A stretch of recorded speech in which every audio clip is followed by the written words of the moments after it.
안녕하세요.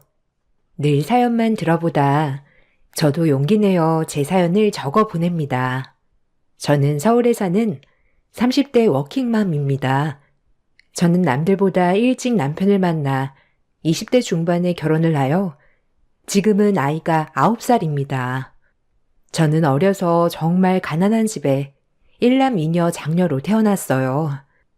요즘 세상에 얼마나 가난할까 싶겠지만 아빠도 일용직에 계시고 엄마도 식당 일을 하셨지만 살림살이는 전혀 나아지지 않는 집이었습니다. 아빠께서 빚 보증을 잘못 써 갚아도 밑빠진 독에 물붓기였죠. 어렸을 땐 엄마 아빠 원망을 참 많이도 했네요. 덕분에 초등학교부터 기초생활수급자였기 때문에 급식은 늘 공짜로 먹었어요. 항상 학기 초가 싫었어요.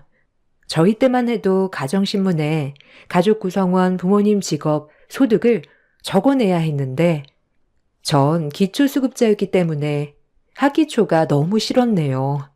그렇게 가난했던 초등학교 시절 우유 하나를 너무 먹고 싶은데 먹지를 못해 눈물을 삼켰던 적이 많았습니다. 그렇게 졸업을 하고 중학교에 가서 중학교부터는 부모님 동의하에 아르바이트를 하게 되었어요. 아르바이트라고 해봤자 음식점, 설거지, 패스트푸드점에서 햄버거 만들기 등등 정말 갖은 일은 다 했네요. 부모님은 이런 저에게 미안해했지만 조금이라도 제가 용돈을 벌어야 학교에서 필요한 준비물이라든지 수학여행비 등등 될 수 있었죠. 의무 교육인 중학교 생활이 끝이 나고 고등학교는 학비를 내야 했기 때문에 학교를 포기할 수밖에 없었죠. 남들은 당연히 가는 학교를 저는 집안 형편을 고려하여 포기할 수밖에 없었습니다. 공부에 뜻이 많았던 것도 아니었기에 그때 당시엔 학교 생활보다는 돈을 많이 벌 수 있는 길을 가자라고 생각하여 쉽게 포기했습니다. 엄마 아빠는 저에게 미안해 하셨지만 말리지는 않으셨어요. 아무래도 저뿐만 아니라 동생들 학비에 집안 생활비까지 합치면 늘 마이너스인 집이었으니까요. 저는 중학교를 졸업하자마자 미용 기술을 배우러 서울로 올라갔습니다. 서울에 있는 큰 미용실에 취직을 하면 기숙사도 제공해 주기 때문에 선택했던 것이었죠. 저는 그렇게 서울로 상경하게 되었어요. 아무것도 모르는 17살에게 서울살이는 만만치 않은 곳이었습니다. 어리다고 결코 봐주지 않는 세상이었죠. 저는 17살에 미용실 인턴으로 들어가서 산전수전을 다 겪었지만 집에 조금이라도 보탬이 될 수 있어서 참을 수 있었어요. 그렇게 2년 후 저는 디자이너로 진급하게 되었죠. 19살이란 이른 나이였지만 미용은 나이가 중요하지 않았기에 가능했어요. 제가 디자이너로 일하면서 그래도 많은 손님들이 와준 덕분에 형편은 더 나아졌습니다. 그렇게 디자이너로서 경력을 쌓고 저는 20대 초반이 되었습니다. 집에 있는 동생들도 학교를 병행하며 아르바이트를 하는 덕분에 저희 집은 예전보다 더 나아졌어요. 그나마 제가 숨을 쉴 수가 있었네요. 그렇게 마음에 여유라는 것도 생기고 남자친구도 생겼어요. 그 사람이 바로 지금의 남편입니다. 처음엔 손님으로 만났다가 자주 보다 보니 밥도 먹게 되고 자연스레 연인이 되었어요. 너무 행복한 하루하루였습니다. 일평생 챙김을 받아보지 못했었는데 처음으로 챙김이란 걸 받아봤었죠. 나이는 어렸지만 이 남자와 결혼을 하고 싶다라는 생각이 간절할 무렵 남자친구에게 프로포즈를 받게 되었네요. 남자친구 집안은 교수 집안이라고 하였습니다. 처음엔 겁이 덜컥 났죠. 그래서 그 얘기를 듣자마자 헤어짐을 고하게 되었어요. 왜냐면 앞날이 너무 뻔했으니까요. 아빠 엄마가 교수지. 내가 교수가 아니잖아. 난 그냥 평범한 회사원이야. 그게 내가 너랑 헤어질 이유가 되나? 오빠, 알잖아. 나는 배운 것도 없고 고등학교도 못 나왔어. 그런 나를 부모님께서 좋아하실까? 너무 앞날이 뻔하잖아. 내가 부모님은 설득할게. 너한테 상처 안 가도록 할게. 나만 믿어줘. 넌 그냥 내가 하자는 대로 따라오면 돼. 걱정하지 마. 남자친구는 자기만 믿고 따라오라고 했지만 그 길로 남자친구 어머님이 샵에 찾아오셨습니다. 아주 화가 난 채로 말이죠. 여기 김미애 씨라고 있나요? 김미애 씨 좀 뵙고 싶은데 좀 안내해 주실 수 있을까요? 아, 재훈이 엄마라고 전해주세요. 어머, 안녕하세요, 어머님. 김미애라고 합니다. 제가 먼저 인사를 드렸어야 했는데 이렇게 찾아오게 해서 죄송합니다. 제 말이 끝나갈 무렵 다짜고짜 어머님은 저에게 물을 뿌리셨어요. 그리고 화가 머리끝까지 난 채로 살벌하게 말씀하셨어요. 더 이상 길게 말 안 할게요. 연애하는 건 뭐 자유니까 상관 안 할게요. 우리 집 유서 깊은 집이에요. 어디 남의 머리나 만지는 주제에 이 집에 발을 들이려고 해? 정신 차리라고 알려주려고 온 거예요. 참고로 내 남편 나 그리고 재훈이 누나 그리고 재훈이 형까지 지금 교수예요. 재훈이 형은 박사과정 받고 있지만 이대로만 간다면 교수 임용은 문제없고 재훈이만 평범한 회사원 같죠? 재훈이가 다니는 회사가 일반 회사 같아? 자그마치 삼성이야, 삼성. 우리 집 수준 알겠어? 어딜 감히 명함을 내밀어? 드라마에서 보던 일이 벌어졌습니다. 남자친구 어머님은 제가 생각한 그대로 절대 저를 허락해 줄 수 없고 단 연애는 해라 하지만 결혼은 안 된다 였습니다. 전 죄송하다는 말밖에 할 말이 없었어요. 그리고 남자친구에게 헤어짐을 구했습니다. 전 제 자신의 분수를 잘 알았기 때문에 시집갈 용기가 나지 않았죠.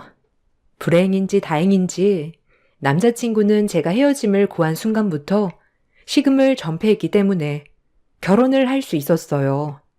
처음부터 저는 마음에 들지 않는 며느리였죠. 시부모님은 상견례장에서 저희 부모님을 대놓고 무시했습니다. 부모님은 저를 시집 보낼 때 정말 아무것도 해주실 수 없었기에 고개를 들지 못하였죠. 내가 진짜 결혼을 안 시키고 싶었는데 우리 막내 아들이 죽는다 뭐다 이래서 시키는 결혼이에요. 사돈네도 알아야 할 것 같아서 말씀드리네요. 내가 참 살다 우리 못해도 다 박사까지 밟았는데 며느리가 충졸이라니 내가 어디 가서 말도 못하고 참. 결혼은 최대한 간소하게 하는 걸로 하죠. 사람들도 많이 안 부르고 딱 가족끼리만 하는 걸로 해요. 괜찮으신가요? 아니, 괜찮아야지. 죄송합니다, 사돈. 저희 딸이 어려서부터 똑부러지고 공부도 잘했는데 부모 하나 잘못 만나서 일찍이 사회에 나가 돈을 벌어야 하느라 학교를 미처 못 다녔습니다. 저희 딸에 나무라지 마시고 못난 이 부모 탓을 해주세요. 저희가 면목 없습니다. 눈물이 나는 걸 정말 꾹 참았네요. 알면서 한 결혼이지만 그래도 능력 인정받고 밖에서는 누구에게 손가락받지 않고 일하는 딸인데 평생 고개 숙여 살았던 엄마 아빠가 상견례장에서도 저렇게 고개를 떨구니 마음이 많이 아팠습니다. 부모님에겐 잘 사는 모습을 보여드리는 게 최고의 선물인 것 같아 이악 물고 참고 버텼네요. 그리고 결심했습니다. 절대 당하고 살진 않을 거라고. 날 좋아해 주시진 않지만 함부로 대하지 못하게 할 거라고 마음속으로 다짐했어요. 그리고 결혼식이 되었어요. 저희는 시댁에서 간소한 결혼식을 원했기 때문에 정말 조촐하게 룸을 하나 빌려 가족들과 식사하는 자리로 결혼식을 대신했죠. 요즘엔 스몰 웨딩이라고 많이들 진행하지만 저는 정말 시댁에서 저를 어디 내놓기 부끄럽다며 작게 진행한 결혼이었어요. 그래도 결혼식 때는 어렸을 때부터 돈에 쪼들려 살던 과거에서 현재 저까지의 모습이 주마등처럼 지나가면서 많은 생각을 하게 되었어요. 그 가난했던 어린 시절의 김미애가 이제는 결혼을 하여 인생의 이막을 여는 순간이라니 제 스스로 뭉클했네요. 결혼을 하고 저희는 곧바로 분가를 하게 되었어요. 신랑의 강력한 의사표현도 있었고 저조차도 일을 해야 했기에 분가를 원했죠. 그리고 어머님이 저를 많이 보고 싶어 하지 않으셔서 시댁도 자주 가지 않게 되었죠. 일을 하며 아이를 낳고 바쁘게 살아갔습니다. 업계에선 꽤 유명한 디자이너가 되었고 학교 출강과 디자이너들 사이에서 교육도 도맡아 하는 흔히 이 분야에 관심만 가지면 누구나 알만한 디자이너가 되었습니다. 일을 하면 할수록 제 자존감도 많이 올라갔어요. 돈 때문에 하였던 일이었지만 저에겐 그 무엇보다 바꿀 수 없는 소중한 커리어가 되었어요. 아이를 낳고 시간이 지나 시댁에 왕래하는 일이 잦아졌어요. 문제는 시댁만 가면 제 자존감이 밑바닥에 떨어졌습니다. 어머님, 아버님, 누님과 아주버님은 제가 모르는 영어로 저를 꼭 농락하듯이 대화했죠. 드라마에서 보는 재벌가의 행포처럼 말이죠. 하지만 저도 보통 멘탈은 아니었기에 악착같이 영어 공부에 매진했습니다. 그리곤 그 대화에 낄 수 있었죠. 시부모님은 혀를 내둘렀습니다. 마음에 들지도 않았는데 독하기까지 했으니 늘 미움은 따놓은 당상이었어요. 어려서부터 오기, 도끼 빼면 시체였기에 꾹 참고 견뎌냈네요. 너 진짜 독하다. 영어 마스터 한 거니? 그 머리로 학교는 왜 때려쳤다니? 참나, 기가 막혀서. 우리 대화 엿들으니 좋니? 아, 재수씨 진짜 소름 돋네요. 그동안 그럼 저희 대화 다 엿듣고 있었던 거예요? 와, 소름 진짜. 난 재수씨 같이 독한 여자 무섭더라. 하긴 그러니까 우리 재훈이가 넘어갔지.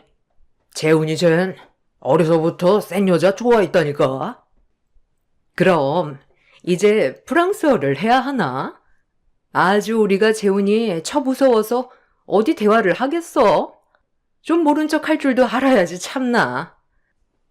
아니요.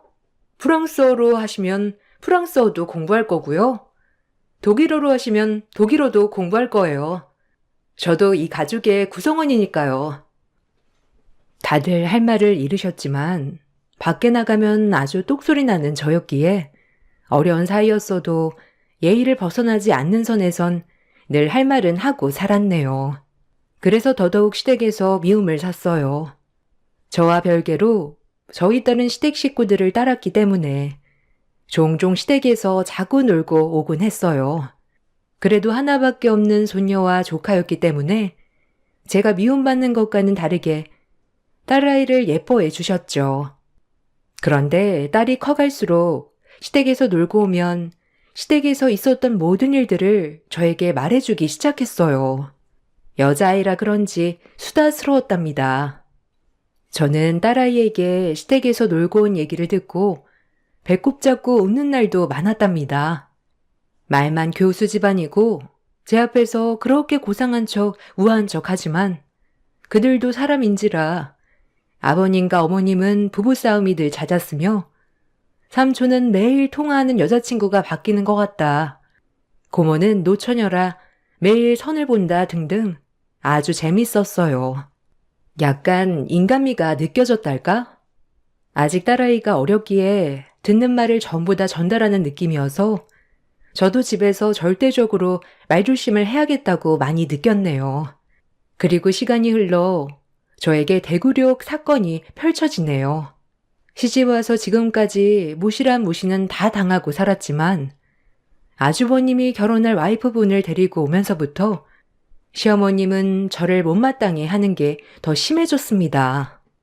아주버님이 결혼할 와이프분은 음대를 나와 박사 과정을 받고 음대 교수를 하고 있다고 했어요.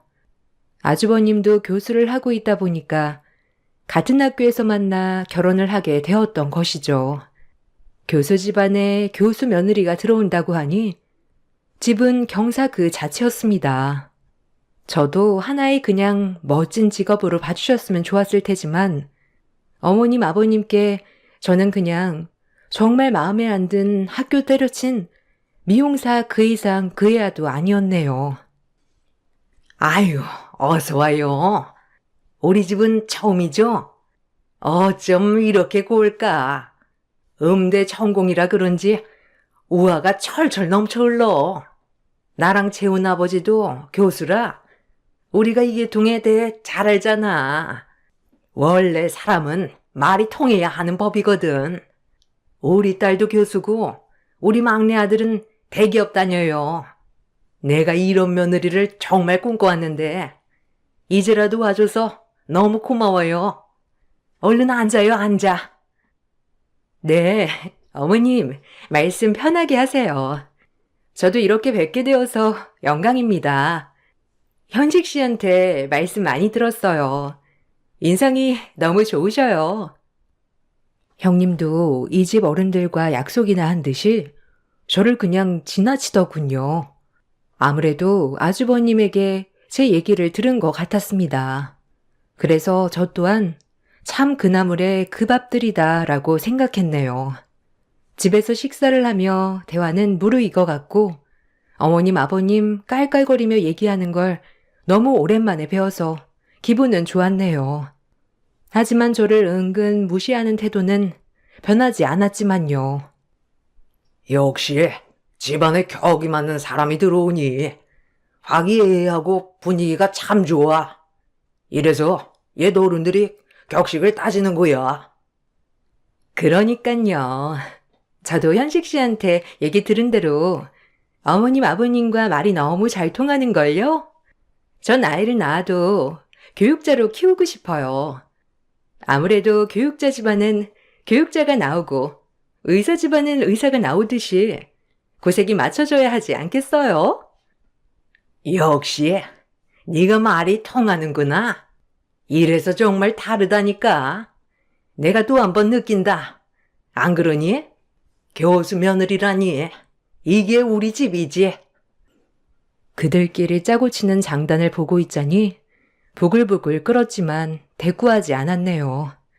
어차피 말하면 무시할 게 뻔하고 딸아이도 있고 괜한 불난 만들고 싶지 않았거든요.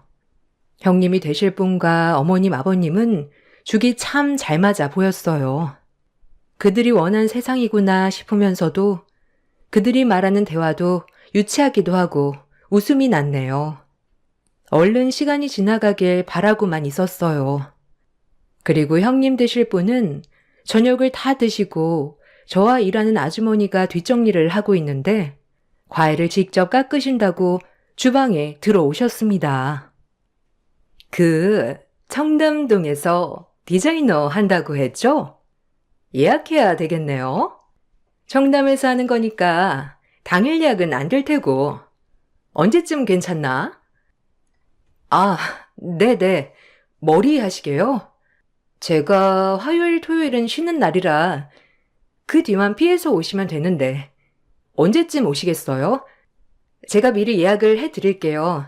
오시기 편하실 거예요. 언제든 시간 나시면 연락 주세요. 제가 시간은 빼놓을게요. 말씀만 해주세요. 아, 그럼 다음 주 수요일 정도 괜찮을까요? 이제 앞으로 자주 보는 사이가 될 텐데 미리미리 알아가자고요. 뭐 적당히 맞춰가며. 사실 저는 예약하기 힘든 디자이너입니다.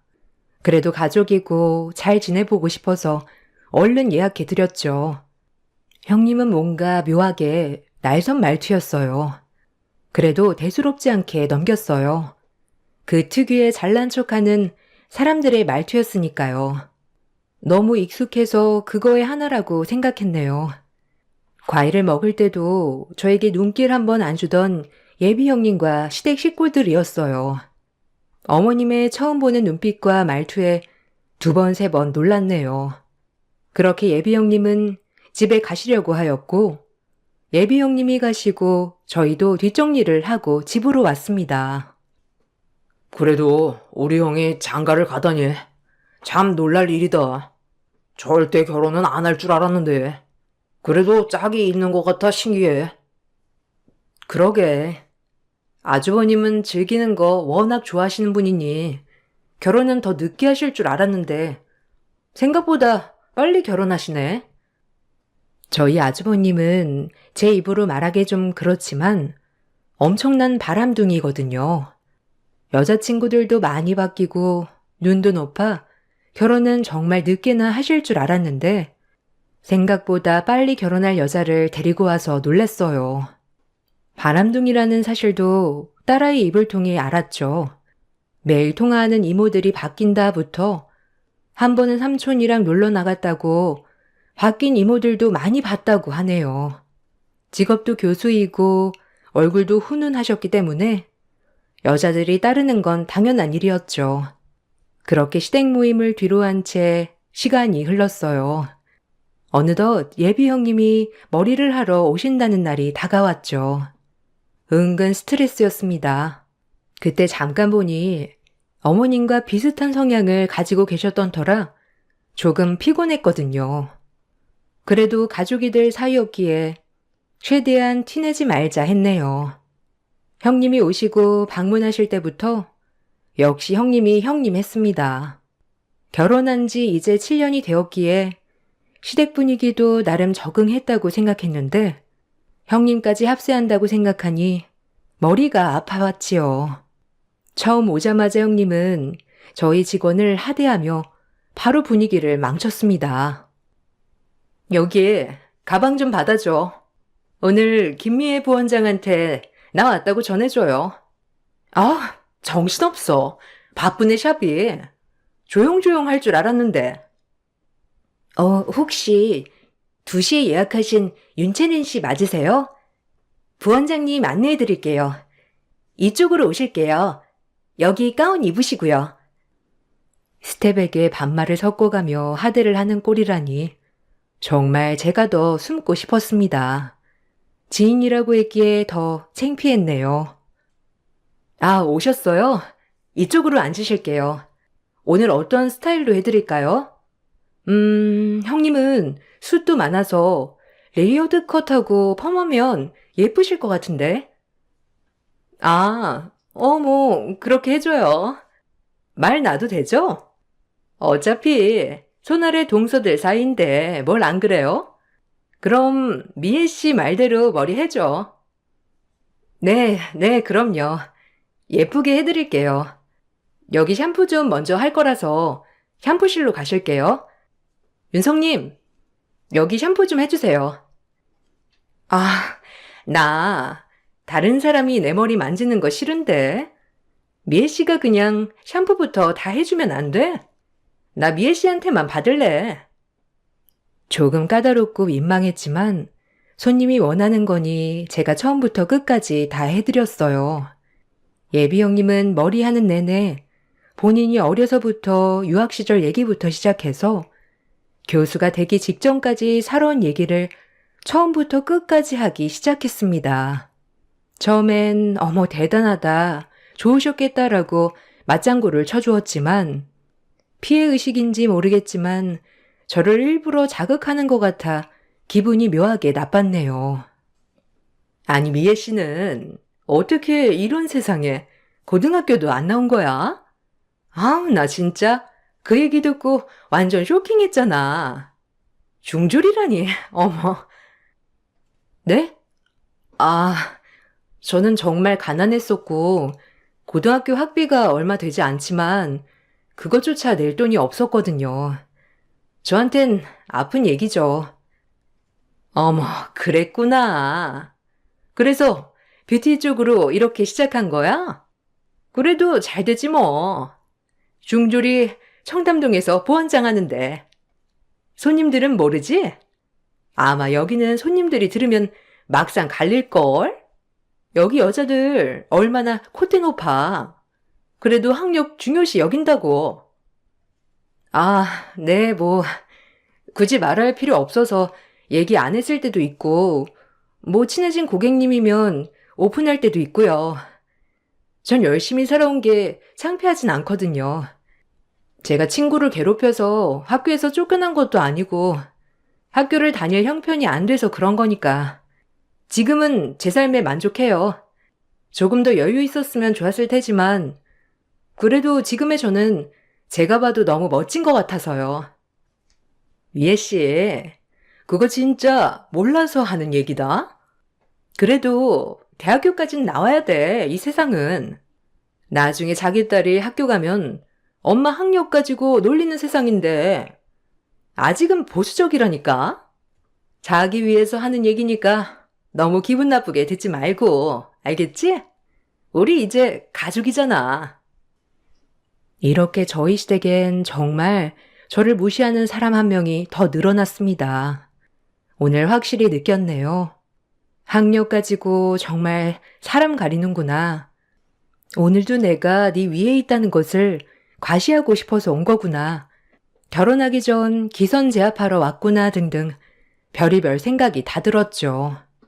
그렇게 머리를 끝마치고 형님이 돌아간 뒤 멘탈이 많이 강해졌다고 생각했는데 그날 참 많이 울었네요.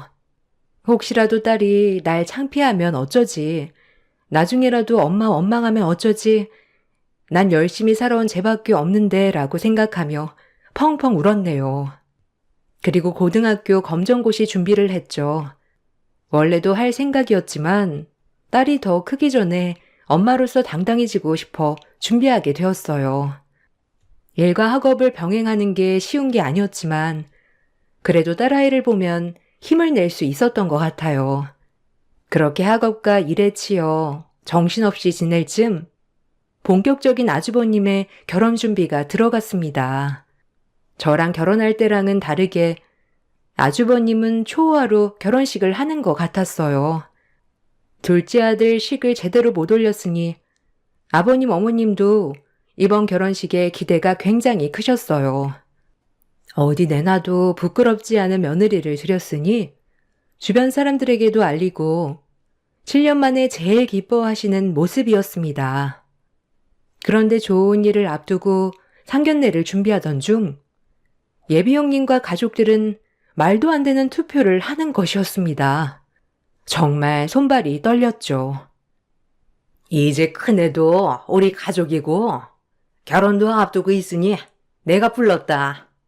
이제 곧 큰애랑 상견례를 해야 하는데 어쩌려고 저 충조를 우리 둘째 며느리라고 상견례에 데려간다니.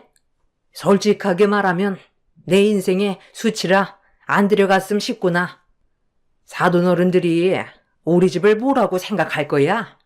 생각만 해도 끔찍하구나. 내 의견은 이런데 다들 의견을 말해보렴. 난 일단 안 데려가고 싶다. 곤란하지 그럼. 사돈어른 댁들도 명망이 높은 집안인데 우리 집에 중졸 며느리가 있는 걸 알면 얼마나 낮게 보겠냐? 아 진짜 해도 너무한 거 아니에요? 지금 미애가 한 달에 얼마 버는 주나 알고 그러는 거예요? 미애는 혼자 맨몸으로 여기까지 올라온 애예요. 학력이 중요한 게 아니라 어떻게 살아왔는지가 더 중요한 거 아니냐고요. 아 진짜 엄마 아빠 그동안 미애가 최대한 분란 만들지 말라고 해서 참았는데 내 부모인 게 창피하네요. 이러신 분들이었어요? 사람 앉혀놓고 뭐 하는 겁니까? 정말 너무하시네요. 그냥 제가 가지 않으면 되는 거 아닌가요? 어떻게 사람을 앉혀놓고 바보 취급을 하실 수 있으세요? 아니 재수씨, 너무 감정적으로만 생각하지 마시고요. 아마 재수씨는 저희 같은 레벨들을 이해 못하겠지만 이 세계에는 명이라는 게 있어요. 좀 이해해 주셨으면 좋겠네요. 재수씨가 재수씨 레벨에 맞는 사람을 만났더라면 못 느꼈을 테지만 그래도 이런 집에 시집온 이상 겪어야 하겠죠. 그러니까 애초에 올라갈 나무를 보고 올라오셨어야지 참. 그럼 찬반 투표합니다.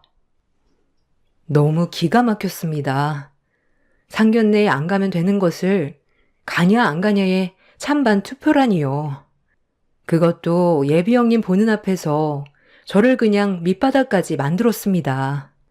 너무 허탈해서 말도 안 나왔어요. 가뜩이나 저를 무시하는 예비 형님은 시부모님 옆에서 빙그레 웃고 있었습니다. 때리는 시어머니보다 말리는 시누이가 더 밉다고 하던가요. 예비 형님은 거기서 한마디 더 거들었죠. 사실 아직 부모님들은 모르세요. 그냥 뷰티 업계 종사자라고만 말씀드렸는데 중졸인 걸 아시면 기함하시겠죠. 저도 부모님 놀라실까봐 이런 말은 잘 못하겠더라고요. 저희 부모님도 중졸은 본 적도 없으셔서 아마 둘째 며느리에 대해서 많이 모르실 텐데 좋아하실까요? 솔직하게 말씀드려야 맞는 건지 저도 잘 모르겠네요. 어머님, 너무 곤란해요. 그러겠지. 네 마음 다 안다. 얼마나 놀라실 거야. 아휴, 정말 저 골칫덩어리. 자, 그럼 둘째 내가 상견례에 가야 된다. 한번 손 들어보고 아니면 그냥 안 갔으면 좋겠다 하시면 손 내리는 걸로 합시다. 둘째는 그냥 이 의견 따르거라. 토달지 말고. 저와 남편은 참가하지 않았고 모든 가족들은 반대를 했습니다. 참으로 허탈했죠. 명문가에 숨겨진 며느리라 드라마에서만 보던 일들이 늘 제게 일어나는 것 같아 정말 씁쓸했네요. 그리곤 정말 서럽게 눈물이 하염없이 쏟아졌어요. 그때 아주버님의 핸드폰을 가지고 놀던 딸이 핸드폰을 들고 와 입을 열었습니다. 딸 한마디에 집안은 전체가 아수라장이 되었죠. 평소에도 얘기하기를 좋아하는 딸이었는데 가족들을 온 가운데 집중시키고 이렇게 말을 이어나갔습니다. 삼촌, 문자 왔어. 오빠, 나 오빠 애 임신했다니까? 왜 이렇게 답장이 없는 거야? 나 진짜 그 집으로 쳐들어간다? 에? 이게 뭐야, 삼촌? 나 그럼 동생 생기는 거야? 아, 신난다. 여자 동생이었으면 좋겠는데. 엄마, 유진이가 입던 옷 다 물려주자. 딸의 말 한마디에 살얼음 얼어붙듯이 조용했죠. 그러곤 아주버님은 딸이 들고 있던 핸드폰을 낚아채 얼른 전원을 꺼버렸죠. 얘 현식아, 이게 다 무슨 말이냐? 스팸 문자지? 아니, 체리가 읽은 게 지금 다른 거 읽은 거지? 아, 뭐라고 말 좀 해봐라. 아니에요. 체리가 읽은 거 잘못 읽은 거예요. 아, 오해요. 자기야, 오해야. 나 믿지? 참나, 체리도 뭘 그런 걸. 그래, 우리 현식이가 그럴 리가 없지. 체리가 잘못 본 게지. 아휴, 머리가 아프구나. 오늘은 이만하고 다음에 얘기하도록 하자. 무슨 소리야? 그 문자 나 보여줘. 뭐? 애를 가져? 떳떳하면 바로 문자 보여달라니까. 왜 숨기는 거야? 얼른 핸드폰 안 내놔? 집은 난리가 났습니다. 어머님은 울고불고 무슨 일이냐고 악을 쓰고 예비 형님 된 사람은 핸드폰을 빼서 감시 들어갔죠. 그 옆에 아주버님은 옴짝달싹 못하는 신세가 되었네요. 아버님은 이 광경을 보시곤 방으로 들어가 버리셨습니다. 딸아이 혼자만 어리둥절해해서는 하던 인형놀이를 마저 하는데 전속으로 웃음이 터져 죽을 뻔했네요. 울다가 웃으면 안 된다던데 웃음을 참을 수가 없었네요. 그리고 이 기회를 틈타 절 무시했던 사람들을 향해 어퍼컷을 날려주었죠. 아마 제 인생 다시 안 올 복수였죠. 어머, 아주버님. 혹시 그때 그분 아니에요? 아닌가? 아, 왜 저번에 만났던 분인가? 누구지? 아, 최근에 만난다던 여대생? 아, 재수씨, 지금 무슨 소리를 하는 거예요? 말도 안 되는 소리라고 있어? 됐고요. 야, 윤재현, 체리 데리고 빨리 니네 집에 가. 어디 저게? 말도 안 되는 소리를 찌꺼리고 있어. 아주 배운 데 없다더니 어디서 입을 놀려? 네가 감히 누구 신세를 망치려고? 어머님이 악다구니를 쓰며 분에 못 이겨 하시는데 진짜 유쾌상쾌 통쾌했네요. 전 이 기회에 시댁과 손절 생각으로 계속 이어나갔죠. 아니 맞잖아요. 아주버님 여자 바뀐 거 한두 번도 아닌데 뭐. 에이, 결혼할 사람이면 알 건 알아야 되죠 뭐. 부부 사이에 비밀이 어딨어. 안 그래요 형님? 형님은 고상하시니 의심 이런 거 안 하실 건데요 뭐. 그래도 결혼 전에 바람은 잡아야 돼요 형님. 같은 여자니까 말해주는 거예요. 알겠죠?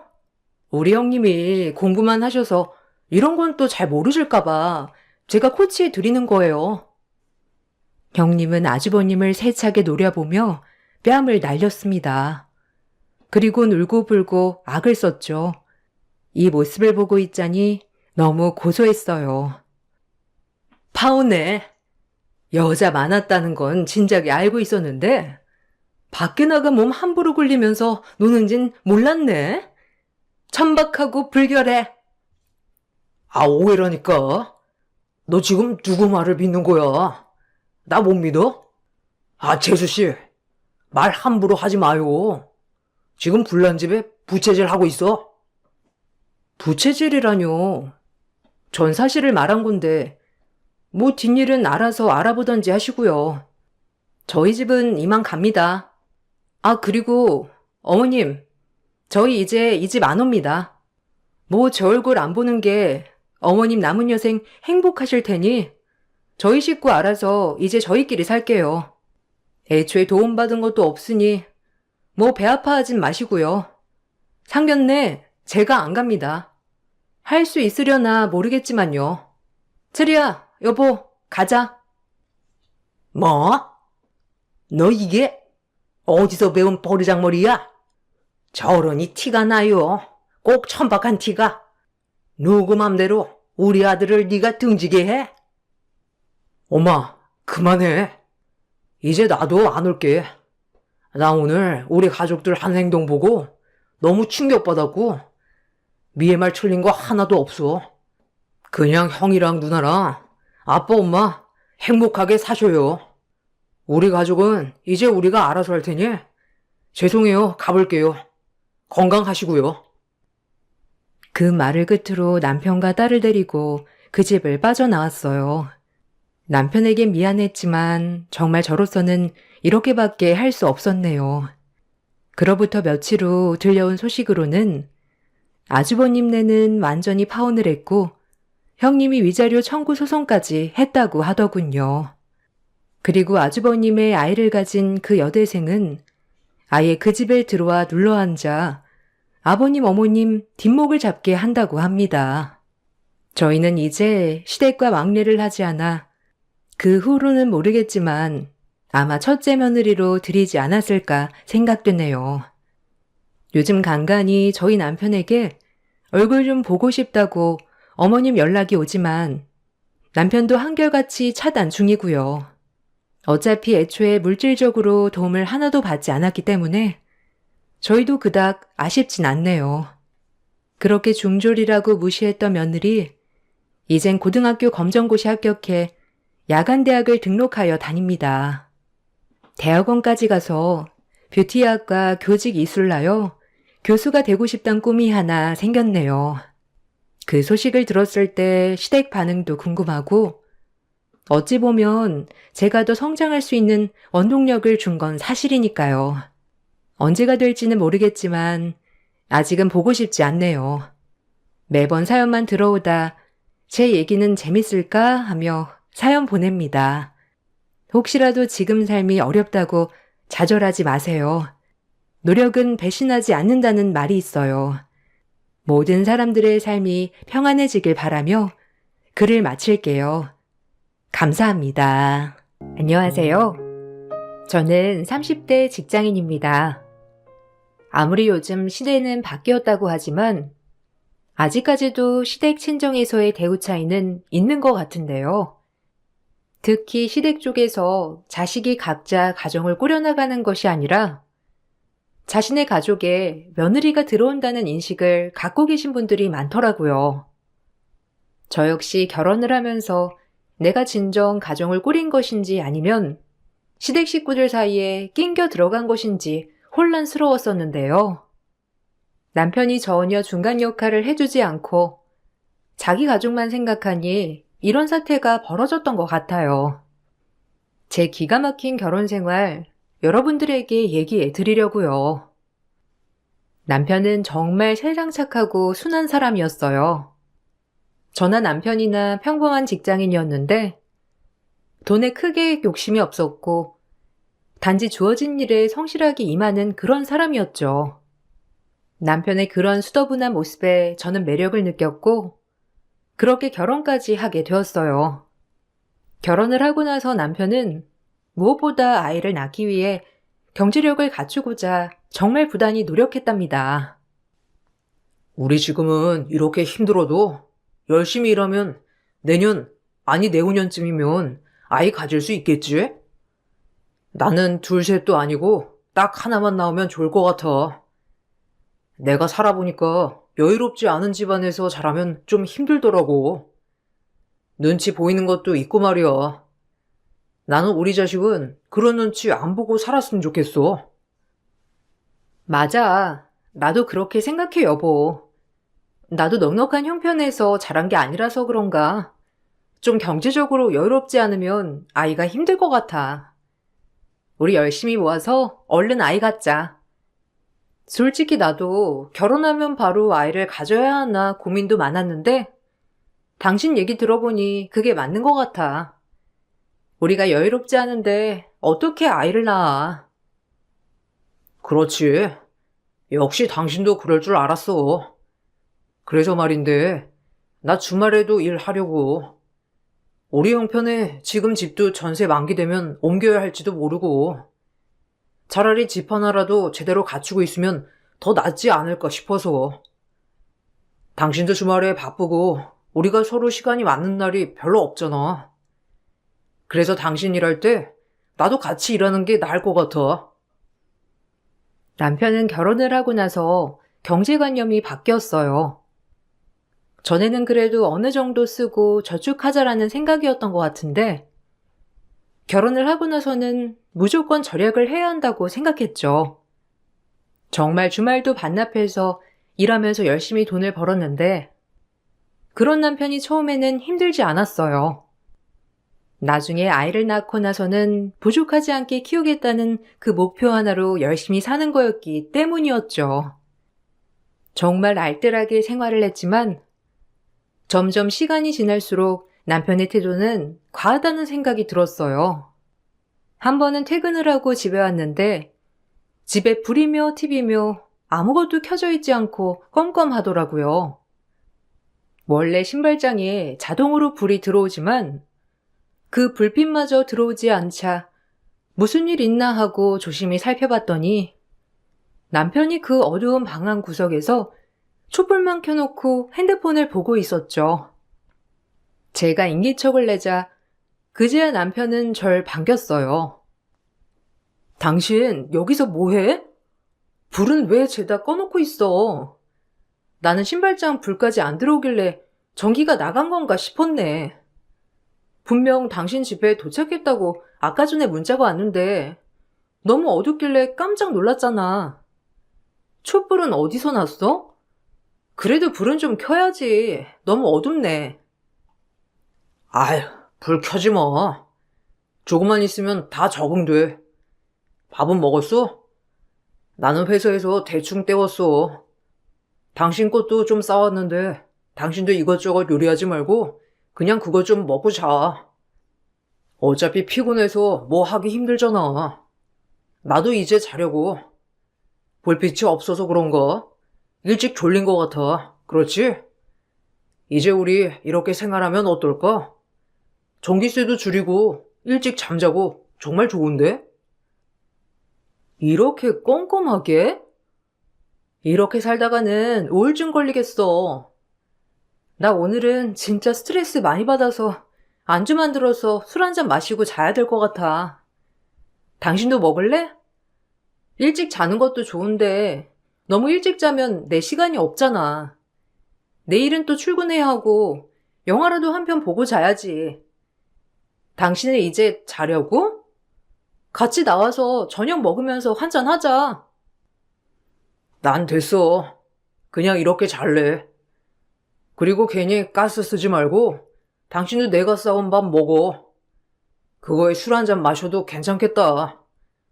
영화 보다 보면 저녁 너무 늦어서 피곤하다니까. 당신도 일찍 자. 나 불 켜두면 예민해서 잠 못 자는 거 알고 있지? 괜히 불 켜고 이것저것 하지 말고 당신도 일찍 와서 어서 자. 남편은 은근히 제가 불을 켜지 못하도록 했고, 조금이라도 전등을 켜두면 남편은 그걸 하나하나 다 신경 썼죠. 피곤해 술 한 잔 마시고 싶어도 괜히 집에서 요리하고 가스며 전기를 쓰는 걸 좋아하지 않았기 때문에 눈치가 보여 마음대로 할 수가 없었어요. 그날도 그냥 남편이 싸온 저녁을 먹으려고 했는데 테이블 위에 올려진 비닐을 꺼내보니 먹다 남은 것들을 아무렇게나 담아서 가지고 온 거더라고요. 그걸 보면서 이렇게까지 해야 하나 싶은 생각이 들었죠. 처음에는 남편이 아이를 갖기 위해서 노력하는 것이라 생각을 했는데 지켜보니 남편 행동은 다른 게 아닌 가족력이더라고요. 시댁 식구들이 모두 다 그랬는데 정말 뭔가 정확하게 설명하기 힘든 그런 궁상맞음이 있었어요. 가끔씩 시댁에 갈 때면 경악할 일들이 몇 번 있었죠. 어느 날 밥을 같이 먹으려고 준비하는데 다들 냉장고에서 반찬통을 하나씩 꺼내 오더라고요. 어머, 뭐예요? 다들 약속이나 한 것처럼 냉장고에서 하나씩 꺼내 오시네. 뭐 준비하셨어요? 안 그래도 어머님 며칠 전부터 고기 먹고 싶다고 하셔서 오늘 외식하자고 했잖아요. 근데 어머님 집에 먹을 거 많다고 하시더니 이렇게 다 따로 준비하신 거예요? 근데 이거 누가 먹다가 담아둔 거예요? 아, 이거? 아니, 낮에 우리 동네 잔치가 있었거든. 거기서 음식 먹다가 좀 남길래 싸가겠다고 해서 통에 싹 다 담아왔지. 예, 이것 좀 먹어봐. 엄청 맛있더라니까. 음식이 막 다양하게 나온 건 아닌데 그래도 먹을만 하더라고. 니들도 낮에 왔으면 같이 가서 먹어가지고 더 많이 담아왔을 텐데 일찍 오지 그랬어. 와, 엄마, 미리 말이라도 해주지. 그랬으면 일찍 왔지. 여보, 얼른 먹어봐. 엄마가 이거 남으면 내일 아침에 우리 가기 전에 넣어서 찌개 끓여주신대. 기름에 튀겨가지고 이거 김치랑 보글보글 끓여 먹으면 얼마나 맛있는지 자기 알지? 여보네 집에서도 명절 보내고 나면 남은 걸로 이렇게 끓여 먹지 않아? 아, 그렇긴 한데 그래도 이렇게까지 먹지는 않은 것 같은데.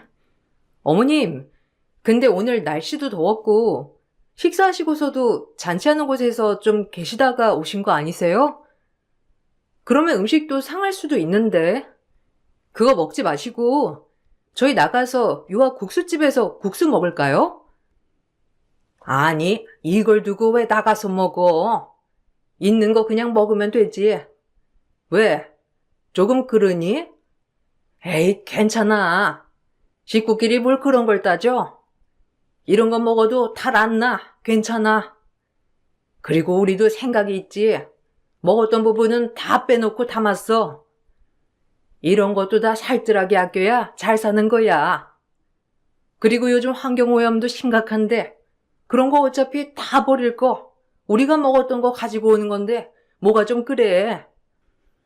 맞아. 여보는 아직 어색해서 그렇구나. 우리는 항상 이렇게 해와서 괜찮은데 이런 거 다 음식물로 버리면 환경 오염되고 별로 안 좋아. 곳곳에 밥풀이 그대로 남겨있는 음식을 보면서 식구들이 날 속이려고 그러는 건가 혼란스러운 생각도 들었어요.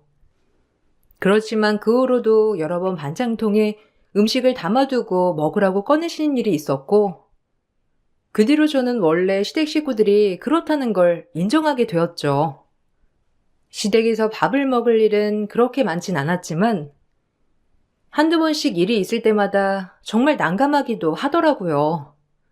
시댁 식구들의 이런 생활력 때문인지 남편은 생활의 모든 부분이 다 아꼈어요. 저도 덩달아 아끼며 생활을 했고, 그렇게 남편과 1년에 몇 천씩 저축을 하게 되었죠. 결과적으론 쌓여가는 돈이 보이니 남편에게 직접적으로 뭐라 하지도 못하겠더라고요. 그렇게 차곡차곡 쌓아 나가던 중 그렇게 남편과 살고 싶었던 곳에 청약이 당첨되었어요. 전 기쁜 마음에 남편에게 바로 연락을 했고 그날은 고기 파티를 하자며 잔뜩 장을 보고 퇴근을 했답니다. 남편과 마주하며 축배를 들 생각을 하니 너무 기쁘고 행복했어요. 그런데 집에 도착하고 남편의 얼굴을 보니 생각보다 밝은 얼굴이 아니더라고요. 여보, 왜 그래? 안 기뻐? 당신 여기 꼭 이사 가고 싶어 했잖아. 그래서 이번에 청약 꼭 들자고 해놓고서는 왜 이렇게 치부한 표정이야? 왜? 모아둔 것보다 훨씬 비싸서 그래? 그래도 여기서 지원해주는 것도 있고, 그리고 요즘은 현금으로 다 내고 사는 사람들이 어디 있어. 어느 정도 대출받아서 사는 사람들이 대부분이야. 그런 거 걱정하지 마. 아, 그게 아니라 사실은 내가 여보한테 말하려고 했거든. 근데 타이밍이 좀 이상하긴 한데 저번 달에 집주인분한테 전세 계약 연장한다고 말씀드렸어. 그래서 우리가 당장 이사를 가지 않아도 될 것 같아. 그래서 말인데 동생 내년에 결혼하는 거 알고 있지? 저번에 결혼자금 때문에 날 찾아왔더라고. 결혼자금 좀 빌려달라고. 근데 형으로서 뭔가 해줘야 하니까 내가 그 돈 좀 빌려줬어. 솔직히 우리 형편에 그렇게 좋은 집에 빚 내고 이사 가는 건 좀 아닌 것 같다고 생각은 했었는데 무리해서 이사 갈 필요는 없잖아. 뭐? 돈을 빌려줬다고? 지금 나한테 한마디 상의 없이 우리가 같이 모은 돈을 빌려줬다는 얘기야? 얼마나? 설마 그 큰 돈을 다 빌려준 건 아니겠지? 그래도 결혼자금이면 뭐 둘 다 모아둔 돈은 있다고 했잖아. 결혼식 비용 빌려준 거야? 아니. 그 돈 전부 빌려줬어. 동생도 오죽하면 나한테 말했겠냐? 저쪽 집안에서는 동생이 엄청 잘 나가고 돈도 많은 줄 아는 것 같더라고. 그래서 사실대로 말도 못하고 끙끙 앓았는데 엄마 아빠는 돈도 없고 그나마 기댈 사람이 나밖에 없잖아. 그래서 내가 빌려줬어. 결혼해야 한다는데 어떡해. 재수씨도 임신하고 이제는 어쩔 수 없잖아. 저에게 한마디 상의도 없이 그간 어렵게 모은 돈을 죄다 시동생에게 빌려줬다는 말을 듣고선 전 분노할 수밖에 없었어요. 남편만 모았던 돈을 빌려줬다는 것도 서운한데 그건 저와 같이 모았던 돈이라 더더욱 어처구니가 없었죠. 그 돈은 정말 안 쓰고 안 먹으며 모았던 돈이었어요. 시동생은 시댁 식구들 중에서도 그나마 돈을 잘 쓰는 사람이었는데 특히나 연애를 시작하면서 차부터 옷까지 매번 좋은 것으로만 샀거든요. 당연히 그렇게 허세에 찌들어 모든 걸 샀으니 시동생은 돈이 없을 수밖에 없었던 상황이었고 동서까지 임신을 하게 되면서 급하게 결혼을 준비해야 하는 상황이었어요. 이런 와중에 나에게 한마디 말도 없었다는 게 정말 화가 나더라고요. 더군다나 제가 더 화가 났던 것은 그 후에 시댁에서의 태도였어요. 저는 결혼 후 모았던 돈을 내 손에 쥐어본 적도 없이 날렸는데 시댁에선 그걸 당연하다고 생각했어요. 시동생 네에는 결혼하고 나서도 정신 차리지 않고 온갖 비싼 육아용품을 사재꼈고 그렇게 아끼던 시댁 식구들도 조금씩 물들어갔는지 언제 그랬냐는 듯 돈을 펑펑 쓰기 시작했어요. 한 번은 시동생이 자신이 버는 돈이 얼마라며 자랑을 해대길래 빌려간 돈 약속한 대로 제대로 갚아달라고 한 소리 했더니 시댁은 난리가 났습니다. 너는 어떻게 가족끼리 그런 말을 서슴없이 하니? 가족이라면 그럴 수도 있는 거지. 그거 가지고 이 난리를 부려서야 되겠니? 처음부터 돈을 빌려주기 싫었으면 싫다고 정확하게 말을 했어야지. 이제 와서 돈 갚으라고 그 난리를 피우는 게 가족으로서 할 도리야? 얘가 어련히 알아서 잘 갚을까? 어머님, 서방님이 잘 갚으시면 제가 이런 말도 안 꺼내죠. 솔직히 동서는 매번 육아용품 새 걸로 다 사서 집에 이렇게 쌓아두고 있고 시동생도 아직 태어나지도 않은 아이 때문에 차도 큰 차로 바꿨는데 그렇게 빌려준 돈 저 지금까지 한 푼도 돌려받지 못했어요. 처음에는 매달 조금씩 갚겠다고 했었는데 그런 거 하나 없다고요. 얘가 아직 넉넉하지 못하니까 그런 거지. 너는 윗사람으로서 그런 거 인정도 안 해주고 배려도 안 해주는 거야? 나는 너한테 너무 실망이야. 애초에 우리를 가족으로 생각했으면 가족 같은 동생이 좋은 배필 만나서 결혼하면 빌려주기는커녕 나는 다 퍼줄 것 같은데 무슨 사채업자처럼 이렇게 다 깐깐하게 받아야 되겠니? 제가 오죽하면 이러겠어요. 둘이 서로 아끼면서 사는 게 아닌 것 같으니까 말씀드리는 거죠. 어머님 그렇게 따지면 제가 더 서운해요. 제가 제 집에 아무 말도 안 하고 돈 썼어도 이렇게 말씀하셨을 거예요? 그래도 같이 모았던 돈이잖아요. 저 아무 말 없이 빌려줬다고 했을 때도 그냥 그럴 수 있다고 생각하고 넘어갔어요. 이것도 저 많이 배려해 준 건데 그러면 그만큼 약속한 건 지켜야죠. 얘, 네가 서운할 게 뭐가 있니? 이제부터 너는 우리 가족인데 그리고 친정이 하는 것보다 원래 여자는 시댁에 더 잘해야 하는 거야. 솔직히 말하면 너는 네 친정 부모가 더 귀하지 우리 귀하다고 생각이나 했니? 나는 그게 더 서운하지.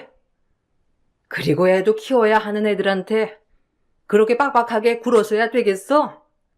네가 아직 애가 없어서 그러는 거지. 그날 이후로 저는 시댁에서 정없는 사람이 되었고 시댁 식구들뿐만 아니라 남편도 저를 그렇게 생각했어요. 저희는 아이가 없어서 둘이서 먹고 살면 되지만 시동생은 아이까지 있으니 저희보다 빡빡하게 살아야 하는데 제가 그걸 생각해주지 않는다는 이유였어요.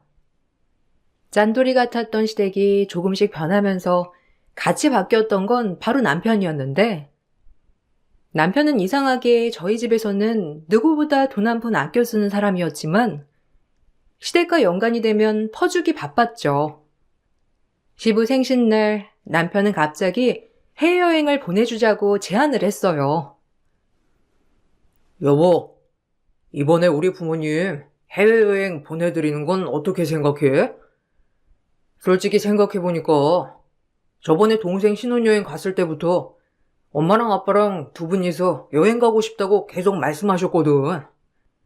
이번에 좀 길게 시간도 내실 수 있다고 하니까 한 열흘 정도 휴양지로 보내드리는 거 어떻게 생각해? 갑자기? 뭐 우리가 여유로우면 시부모님 여행 보내드리는 거야 문제가 안 되겠지만 우리가 지금 여유로운 편은 아니잖아. 갑자기 그렇게 해외여행 보내드리자고 하면 어떡해? 나는 그냥 그동안 부모님 고생도 많이 하셨고 이번에 다 장가 보내시고 나서는 좀 적적하신 것 같아서 그런 거지. 그리고 다음 달에 당신 보너스 나온다고 한 거 아니었어? 그거 보태면 충분히 보내드릴 수 있을 것 같은데. 당신도 그거 특별하게 쓸 일 없다고 했잖아. 나 혼자 모아서 보내드리기에는 좀 부족할 것 같아. 정 보내드리고 싶으면 당신이 돈 모아서 보내드려. 내가 말했지? 저번에 당신 동생 돈 빌려준 거 다 받을 때까지 다 같이 돈 안 모은다고. 그동안 당신 집에서 아끼고 아끼면서 돈 모았을 거 아니야. 그걸로 보내드리면 될 것 같은데 갑자기 왜 내 보너스 얘기가 나와?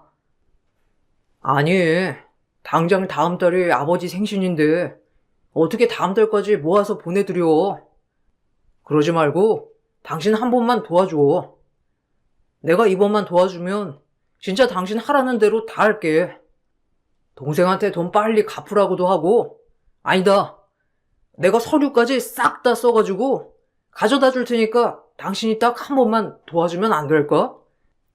이참에 당신이 보내드리는 거라고도 하면 좋잖아. 남편의 간곡한 부탁에 제가 모아둔 돈과 합쳐서 시부모님 여행을 보내드리게 되었죠. 그런데 알고 봤더니 시부모님만 가는 게 아니라 시동생 부부도 같이 껴서 갔더라고요. 남편에게 따져 물어보니 우리는 회사를 다니고 있고 휴가를 그 정도 낼 수가 없어서 같이 가지 못했지만 시동생 부부는 휴가가 맞아서 가이드 명목하에 같이 간 거라고 했죠. 그러면서 돈도 많이 들었지만 그래도 그만큼 남편이 저희 친정에도 잘하겠지 생각했어요. 그 바람이 깨지게 된 것은 얼마 지나지 않아서였습니다. 어릴 적부터 홀로 자식들 키우느라 투잡 쓰리잡을 하던 엄마 관절이 더 이상 쓸 수 없을 지경까지 이르게 되었어요. 엄마의 무릎은 수술이 필요한 상태였고 자식들이 조금씩 모아 무릎 수술을 시켜드리기로 했죠. 저는 그래도 마지로서 무언가를 해드리고 싶어 효도 선물을 인공관절 수술비 800만 원을 제가 해드렸어요. 그동안 시댁에 쓴 돈도 있으니 남편도 이해를 할 거라 생각하고 남편에게도 말을 했었고 수술이 끝나고 나서 태어난 엄마와 함께 친정에 가게 되었어요. 아유, 정말 고마워. 너희들 덕분에 내가 이렇게 건강하게 수술도 받고 우리 맏딸이 정말 큰 보탬이 된 거 알고 있지? 동생들도 너무 고맙고 감사하지만 엄마는 맏딸한테 정말 고마워. 우리 사이도 너무 고맙고 앞으로 엄마가 재활 정말 열심히 해서 보란듯이 열심히 걸어 다닐게. 내가 너희들 키운 보람이 있네. 우리 딸 사위 모두 고맙다. 엄마, 우리 걱정하지 마. 우리는 엄마만 건강하게 사시면 걱정 하나도 없어. 이제는 우리가 엄마 돌볼 차례잖아. 나도 결혼하고 보니까 시댁이든 친정이든 부모님이 건강한 게 제일이더라고. 엄마 이번에 인공관절 수술도 했고 이제는 건강할 일만 남았어. 알지? 그래. 아, 그리고 그 수술비 말이야. 내가 보험도 틀어놓고 안 그래도 나중에 내가 수술해야 할지 모른다고 생각해서 모아둔 돈이 있었어. 그 돈 다 네가 냈다며. 그래도 결혼했는데 그 큰 돈을 한 번에 쓰면 안 되는 거야. 엄마가 나중에 은행 가서 다시 보내줄 테니까 그거 다시 받아. 엄마는 그래도 수술비 다 내줬다는 것만으로도 너무 기쁘고 감사해. 에이, 장모님. 그건 너무 걱정하지 마세요. 제가 안 그래도 장모님 부담스러워 하실까봐 제가 이렇게 서류도 싹 다 준비해가지고 왔어요. 장모님 이번에 수술한 비용 청구서 보셨죠? 800만 원 그거 저희가 싹 다 내드렸잖아요. 장모님 성격에 그거 그냥 꽁으로 안 받으실 거라는 거 저 딱 알았어요. 그래서 이렇게 서류 준비했거든요. 지금 당장 안 주셔도 되고 오부 이자로 1년만 쓰시다가 주세요. 남편이 들이민 서류를 보고서는 저와 엄마는 경악할 수밖에 없었죠. 어디서 난 건지 남편은 사채업자가 쓸만한 내용으로 온갖 서류들을 준비해 가지고 온 거였습니다. 그 내용은 바로 저희가 수술비로 냈던 800만 원을 오부이자로 1년간 쓰고 원금을 1년 후에 갚는다는 내용이었어요. 전 너무 기가 막히고 남편은 뭐가 문제인지 전혀 모르는 눈치였고 엄마는 그 서류를 보시고서는 혈압으로 쓰러지셨습니다. 응급실로 가족들이 모두 급하게 쫓아갔고 엄마는 다행히 회복을 하셨지만 전 남편에게 따져 물었습니다. 당신 진짜 제정신이야? 당신이 생각이 있으면 그따위 서류들을 만들 수나 있을 거라고 생각해? 어떻게 차용증을 써올 생각을 해? 당신 때문에 우리 엄마 쓰러진 건 어떻게 책임질 건데? 내가 그동안 인공관절 수술비 해드리겠다고 말했을 때 당신 머릿속으로는 이자 놀이할 생각했어? 아니, 이게 뭐가 이상한지 모르겠네. 당신 웃긴다. 당신 내가 내 동생한테 돈 빌려줬을 때는 당장 꼬박꼬박 갚으라고 윽박질러 놓고선 이렇게 친정집 일이라고 따지는 게 더 이상한 거 아니야? 그리고 800만 원이 우리한테 얼마나 큰 돈인지 당신 몰라? 그걸 덥석 장모님 수술비로 쓰는 건 맞는 거야? 어처구니가 없는 건 나야. 장모님 솔직히 건강도 괜찮으신데 진짜 쓰러진 건 맞으신 거래? 뭐? 이딴 쓰레기를 내가 지금껏 끌어안고 살았다니.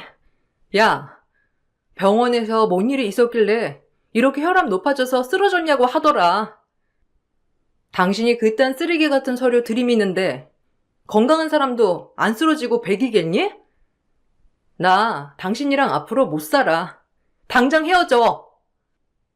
이거 가지고 왜 헤어지자고 하는 거야? 황당하네.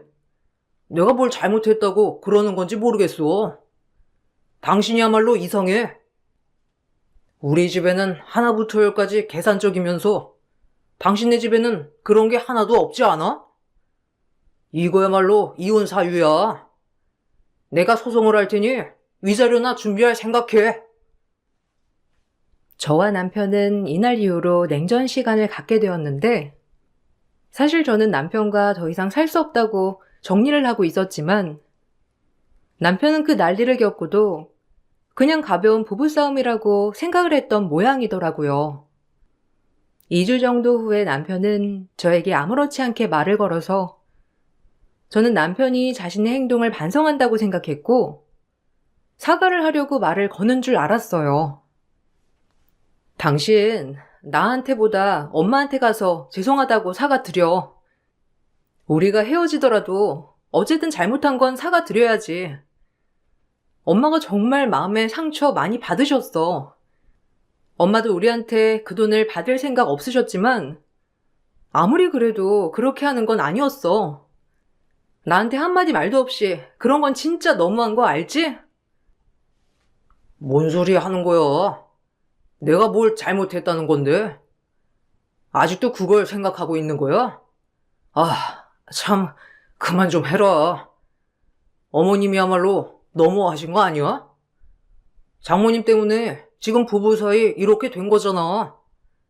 난 당신이 좀 괜찮아진 것 같아서 말하는 거였는데 당신한테 말 걸지 말 걸 그랬네. 그냥 뒀어야 하는 건데. 뭐? 그럼 당신 나한테 잘못했다고 생각해서 그런 거 아니었어? 그냥 나한테 말 걸었던 거야? 도대체 무슨 생각이면 그때 당신이 한 짓거리 아무것도 아니라고 생각할 수가 있어? 아니, 남도 그런 짓은 안 해. 난 아무리 생각해도 도통 모르겠네. 솔직히 그날 이후로 내가 주변에 물어봤거든? 근데 다들 별말 안 하던데? 그것만 봐도 답 나오는 거 아니야? 그냥 부부니까 당신이랑 빨리 푸는 게 나을 것 같다고 하길래 그래도 내가 남편인데 잘못한 거 없어도 내가 한번 숙여 들어가야지 해서 말 건 거지. 지겹다 진짜. 그만 좀 해. 이번 주말에 우리 집 모임 있는 거 알지? 솔직히 이거 아니었으면 말도 안 걸었을 건데 그때도 이 난리면 나 가만 안 둘 거야. 남편의 황당한 말에 당장 그 자리에서 뒤집어 엎어버리고 싶었지만 그렇게 되면 너무 억울할 것 같더라고요. 눈에는 눈, 이에는 이. 생각을 하고 저는 이를 꽉 물고 그날만을 기다렸습니다. 저는 온 시댁을 뒤엎기 위해 철저하게 준비를 했죠. 그렇게 시댁 모임 날 전 참석을 하지 않았고 집에서 짐을 다 뺐어요. 남편은 그날 저에게 연락이 왔습니다. 너 지금 어디야? 지금 제정신이야? 우리 집 난리 났어. 이게 도대체 뭐 하는 짓이야? 그동안 가족이라고 오냐오냐 해줬더니 이게 머리끝까지 기올라서 뒤통수를 쳐? 당장 와서 사과하고 고소 치하해라. 안 그러면 어떻게 되는지 알지? 내가 왜 그래야 하지? 사기친 건 내가 아니라 당신네 가족들이잖아. 사갈 거면 당신네 가족들이 나와서 무릎 꿇라고 해. 아, 가족들보다도 그 전에 당신부터 와서 무릎 꿇고 싹싹 빌어야 되겠네. 안 그래? 지금 저번에 어머님한테 서류 준 것 때문에 이러는 거야? 야, 그건 정말 개인적으로 당신이 쓰니까 그런 거지. 어머님도 그냥 드리는 거 불편해 하셨잖아. 근데 지금 가족들한테 사기죄로 다 고소를 한 게 말이나 된다고 생각해? 나중에 후회하지 말고 고소 치하해. 웃기고 있네. 엄마한테 준 돈은 결혼 전에 오로지 내 월급에서 내가 알아서 저축한 돈이었어. 당신이 여기에 뭘 관여했다고 그래? 그런데 당신은 우리가 같이 모았던 돈 수천만 원 그냥 당신 동생한테 주지 않았어? 빌려줬다고 하길래 나도 그래서 서류 작성해 봤어. 그때 통화했던 녹음이며 당신이 친절하게 가져다준 서류며 다 있어서 소송 가능하다고 하더라. 결혼자금? 웃기고 있네. 그 돈으로 당신 동생이며 시댁 식구들 뭐하고 다녔는지 알기나 해? 머저리 같은 게 내가 불쌍해서 받아줬더니만 당신의 식구들 그걸로 노름했어. 당신 호구된 거라고. 뭔 개소리야. 동생 돈 없다면서 나한테 울며불며 결혼해야 한다고 하소연했는데 지금 뭔 소리 하는 거야? 말도 안 되는 소리 하지 마. 지금도 우리 집 식구들 일하면서 열심히 사는데 당신 그거 우리 집 모욕하는 거야. 알아? 머저리 같은 게 내 말을 믿을 리가 없지. 궁금하면 당신 식구들한테 보낸 소장이나 찬찬히 읽어보던가. 그거 본다고 뭐 이해나 하겠어? 어쨌든 그것 말고도 당신한테도 이혼소장 갔을 테니 그렇게 알아. 전 시댁과 남편에게 여러 건의 소장을 보냈습니다. 남편에게는 이혼소장을 보냈는데 남편이 동의 없이 재산을 사용했던 것들, 거짓말했던 것, 친정 식구를 부당 대우했던 것들 모두 증거로 제출했습니다. 남편이 엄마에게 줬던 차용증 서류도 제출하였죠. 시댁 식구들에게는 그동안 빌려줬던 돈들을 다 청구 소송을 했어요. 시동생은 결혼 자금으로 무려 1억 가까이 자금을 다 빌려갔었고 그때 결혼을 하면서 쓰고 매달 갚겠다던 시동생은 단 한 번도 갚은 적이 없었죠. 그뿐만 아니었습니다. 시모가 시부 몰래 투자를 하다가 돈을 다 날려먹었다며 저에게 울며불며 급하게 전화 왔던 적이 있었는데 그때 하는 수 없이 도와줬던 돈도 시모는 돌려주지 않았죠. 오히려 가족이 도움을 주지는 못할 망정 사채놀이 한다며 저에게 핀잔을 줬었는데 그것들 모두 전 청구를 했고 지연 이자도 붙였습니다. 당연히 증거가 충분했으니 전 승소할 수밖에 없었어요. 시댁은 한순간에 난리가 났고 나중에서야 남편은 저에게 연락이 왔어요. 정말 미안해. 근데 우리가 지금 당장 돈이 없어. 당신이 말한 거 지금 바로 갖고 싶은데 그러기 어려워. 그러니까 조금만 시간을 줘. 지금 사는 집도 처분하고 그러면서 갚을게. 아니면 나눠서 어떻게든 당신한테 갚을 테니까 조금만 시간을 줘. 당신한테는 미안하고 면목 없어. 나도 이제야 알았어. 그 빌려준 돈으로 비싼 신혼여행이며 비싼 육아용품이며 그동안 생활비로 다 써왔다는 거. 나는 신혼집 그걸로 마련하느라 다 썼다고 생각했는데 그것도 아니더라고. 반은 동생이 가져가고 반은 엄마가 쓴 거더라고. 그걸 이제 알면 뭐 할 거야. 이미 끝난 얘기니까 더 이상 당신이랑 이런 얘기 하고 싶지도 않고 나눠받는 건 의미 없는 거 알지? 당신 그렇게 돈 꼬박꼬박 갚으라고 서류까지 친히 써왔었으면서 갑자기 왜 이래? 어떻게든 한 번에 마련해서 줘. 당신이며 당신 집안이며 더 이상 연을 이어가고 싶은 생각이 추워도 없으니까. 알겠어. 어떻게든 내가 마련해서 줄게. 정말 미안해. 당신이 그렇게 화내면서 말했을 때 당신 얘기를 좀 더 들어볼 걸 그랬어. 난 당신이 동생한테 사치 부린다 어쩐다 했을 때 그냥 질투해서 그런다고 생각했어. 부모님이 변했다고 했을 때도 그냥 당신이 예민해서 그런다고 생각했어. 우리 가족들 그렇게 아끼며 살아서 사치라고는 모를 줄 알았는데 엄마는 아빠 몰래 투자 사기까지 당하고 내가 알던 사람들이 아닌 것 같아. 제가 결혼을 했던 초반만 하더라도 정말 짠돌이 집안이었던 시댁은 남편이 모아두었던 돈을 모두 시동생에게 빌려준 이후부터 바뀌어버린 거였어요. 급하게 쓰려고 했던 돈들이 허용심을 만들었고 그렇게 시댁 식구들은 변하기 시작했던 거였죠.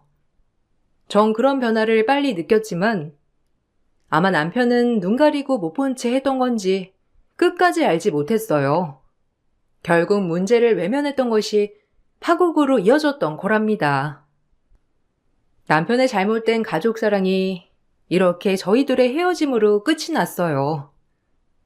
결국 시댁은 살고 있던 집들도 모두 다 처분을 했고 시동생 신혼집도 다 처분을 했다더라고요. 그렇게 빚을 다 정리하고 나서 모든 가족들이 친인척 집에 전전하며 뿔뿔이 흩어지게 되었다고 했어요. 그렇게 무엇보다 똘똘 뭉쳐 단단할 것만 같았던 집안이 서로 연락도 안 하고 산다고 하니 한편으로는 참 씁쓸하더라고요. 제 얘기를 들어주신 분들께 정말 감사드립니다. 전 앞으로 엄마와 친정 식구들과 함께 행복하게 잘 지내보려고요. 여러분들도 행복하세요.